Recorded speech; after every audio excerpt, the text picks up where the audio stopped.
Evolution theory is the foundation philosophy for humanism. Humanism is the idea that man is God. After all, there is no God out there, so we must be God. The Bible says they did not like to retain God in their knowledge. God gave them over to a reprobate mind. Do humanists believe in a supreme being? Emphatically, yes. That supreme being is man. Humanists have no knowledge of any being more supreme. The turning point in history will be the moment that man becomes aware that the only God of man is man himself. I spoke at a public school in Pennsylvania one time, and the kid sat on the second row. He said, "Mr. Hovind, I'm an atheist." I said, "Really?"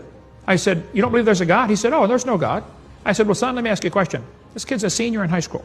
I said, "Do you know everything?" He said, "Oh, no." I said, "Do you know maybe half of everything?" He said, "No." I said, "Well, let's just pretend for a few minutes that you know half of everything." I said, "Is it possible that God exists in the other half you don't know?" Brand new thought bounced around in his brain for a while and got lost, I'm sure. I said, "Let me ask you a question, son. If you're an atheist, how do you tell right from wrong?" He said, "That's easy. I decide what's right and wrong." He said, "I'm the God of my own universe."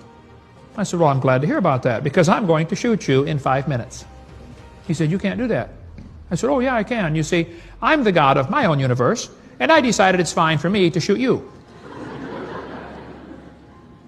How do you decide right from wrong? I've asked this question to evolutionists all over the world. I've never gotten one to answer it. Simple question.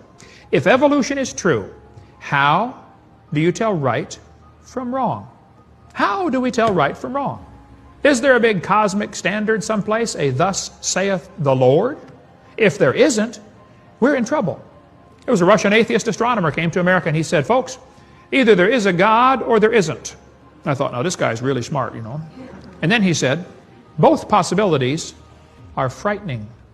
I thought, wow, that's a thought. If there's a God, we better find out who he is and find out what he wants and do what he says, because he owns this place. If there is no God, we are in trouble. We're hurtling through space at 66,000 miles an hour, and nobody's in charge. Scary thought. Evolution is the foundation for humanism. Man becomes God. I'm God. I'm God. I'm God. I'm God. I'm God. I'm God. Hey, Gabriel, come and listen to this. Ha, ha, ha.